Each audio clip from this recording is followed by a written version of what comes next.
Welcome back to Media7, where I'm discussing Metro magazine's Eyes Wide Shut story on the SAS in Afghanistan with its author Jon Stephenson and Metro editor Simon Wilson.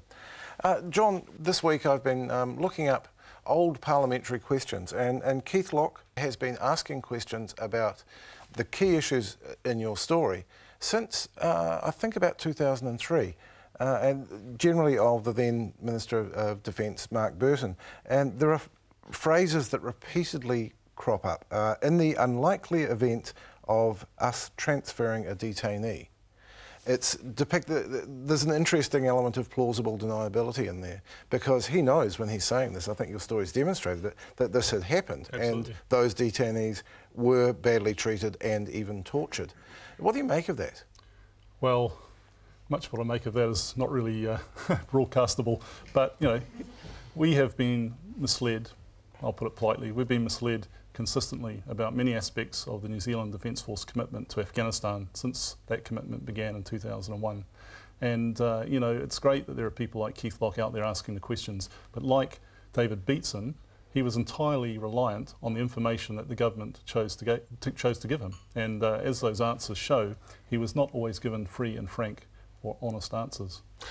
It's interesting that the answers did evolve over time. I think Phil Goff in 2006 told the Dominion Post, yes, we did in 2002 transfer these detainees. There are select committee briefings in 2009, 2010 that admit as much and that we tried to keep track of them. Has anyone told the truth yet? Well, I'd just like to add to that that the reason that the answers became slightly more open was not because the government decided in principle that it was better to be honest with the public, but that information began to leak out from other sources. Including John. Yes. And you've been writing stories along the way, haven't you? I have, and not just me, but you know, other people like, as I said, David Beatson, and there have been other journalists that have you know, broached the issue, Guy Nespiner, for example. But the point is that you know, you cannot rely on a government in a time of war, or the military, to give you free and frank answers when it's not in their interest to do so. The information has evolved because the information that has come available from other sources has enabled journalists to ask those more searching questions. And yet if you look at that idea that the truth has become clear over time, that Phil Goff now knows things that he says he didn't know then, and Wayne Mapp... And he's even called for an inquiry, that's which is remarkable. Apparently, yes, and Wayne Mapp would have a similar position now. I have a great deal of difficulty with that position. New Zealand has sent troops to war. Afghanistan's a war. When you send troops to war and you're the Prime Minister and the Minister of Defence in particular, let alone the rest of the Cabinet, you have a responsibility to know what's going on. So the argument that maybe they weren't in possession of all the facts, or that maybe someone in the Defence Force wasn't briefing them, I have to say was Helen Clark's position on it. Well, wasn't over that one, which is a little bit hard to believe. Does it make it better that the politicians in charge didn't know? I don't see how that makes them any less culpable at all. They are meant to know. It's their job to know, sending people to war. And in fact, they did know. Well, you have to assume they did. To a certain degree, they were aware. I think it was a case of the Defence Force certainly knowing a great deal, but bending over backwards not to release that information to ministers, and ministers bending over backwards not to ask it. Well, Parliament's back next week. Do you think our gallery journalists will be all over this one? I think this is a terribly exciting opportunity for the gallery journalists, isn't it? That what we've seen over the years, as John and others have released bits of information, suggestions that these things have been happening without the hard evidence that John's now produced, is that the governments of the day have been able to say nothing to see here, move along people. You know, they've just simply been able to deny it, and in the absence of the facts, that's had to stand. Now we've got a situation where the facts really are pretty clear. It's very hard to read, in my view, to read John's story and not form some pretty clear conclusions. That means that the government today, but also representatives of the previous government, shouldn't be able to get off the hook anymore, shouldn't simply be able to say, as Mapp and Key have been saying this week, nothing to see here, move along. What should the questions be next week? Well, the questions have to be, what did you know? And if the answers are, we didn't know enough, then the question is, why didn't you know enough? How is that acceptable? And what is the relationship of Jerry Matter prior to this? Because, of course, he's been head of the SAS. He was in 2002 when the first incident in the magazine happened. He was head of head of Army by then. He's been head of Defence Force. He's been all over this issue right through and been instrumental, of course, in framing what has been the government's public position. And I might add, in my view, less than compliant with the Official Information Act. For example, his last reply to me, and of course I didn't rely on the Official Information Act, but I was always using it to try and verify or to clarify information I had on the ground. His last reply to me took 6 months, and in that reply he basically spent most of it saying why he wasn't going to release information. I'm going to ask you a question about timing at the moment, Simon, but perhaps we could look at the Anzac Day cartoon in the New Zealand Herald, which is kind of interesting. Soldiers wearing red poppies, which symbolise the struggle against inhumanity. It's quite a pointed cartoon. It is, and question for us, we didn't decide to publish this on Anzac Day, but we realised it would be Anzac Day when we published. And if there is any moral basis for the war, it is because we are standing for democratic freedoms. And if that's what we're doing there, then you have to uphold the democratic freedoms. If you go into war on any other basis, I don't know how you can justify being there. So that's the point of the cartoon, and therefore it becomes a very Anzac message, because of course that's what we are proud of our troops for always having done. Has anyone suggested that it was offensive to publish it on that day? No, not to me. I haven't heard that. Not to my knowledge. The worst that's happened is someone has alleged that I am part of a plot to undermine New Zealand military operations in Afghanistan. So I'm sure next week they will be able to reveal how I secretly joined the Taliban while I was there. And yeah.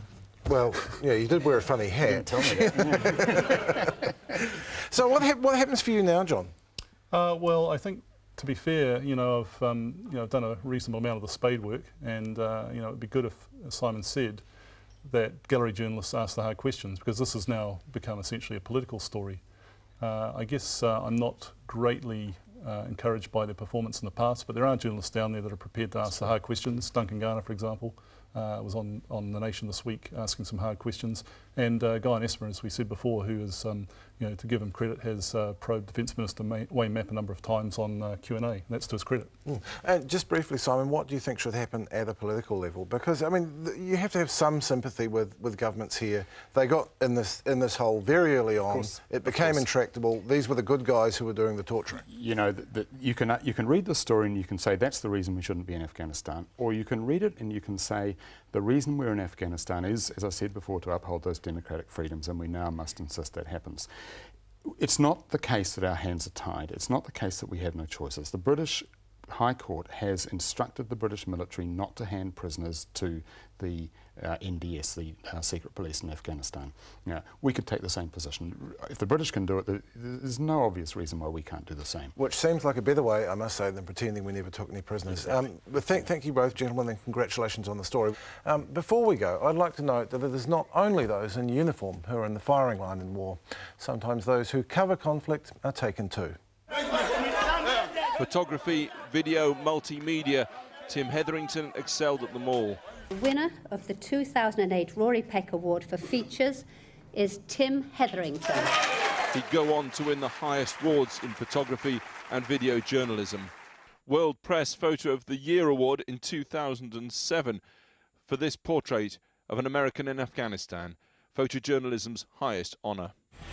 His documentary Restrepo, up close with a group of US soldiers in a tiny Afghan mountain base, would be nominated for an Oscar. The film is about something here and now. We're at war, and we wanted to bring the war into people's living rooms and put it into the movie theatres and remind and get people to connect with it. And then this week in Misrata in Libya, he posted on Twitter on Tuesday, indiscriminate shelling by Gaddafi forces, no sign of NATO. He was killed in the city centre by a rocket-propelled grenade. It's not clear which side fired it. Tim Hetherington was 40 years old. Also killed in the same grenade strike, American Chris Hondros. He too a photojournalist at the top of his game, a Pulitzer Prize winner working in Misrata for Getty Images, a photographer who'd already supplied to the world some of the most arresting images of this civil war. Chris Hondros was 41 years old. Well, John, you didn't know Tim Hetherington personally, but you knew of him and you worked with people of the like of him. It is a constant reality of doing this kind of work, that you're in that kind of danger, isn't it? Yes, it is. And, he was a very courageous guy. He produced amazing work, and his death is a great loss, as is the death of Chris Hondros. I'd also add that, it's impossible for us to do this job, foreign correspondence, war correspondence, without the help of the local people who risk their lives to translate for us, to arrange stories for us, and of course the sources themselves. I very sadly had one of my key sources murdered last week in Afghanistan, and it's a reminder that we can't do this job without those people. They risk a lot to help us. We need to respect that. And I think that's as good a note as any to finish on. And that's our show. Thanks to Jon Stephenson and Simon Wilson, and to you for watching. We'll be back with Media7 at the same time next week. Until then, goodbye.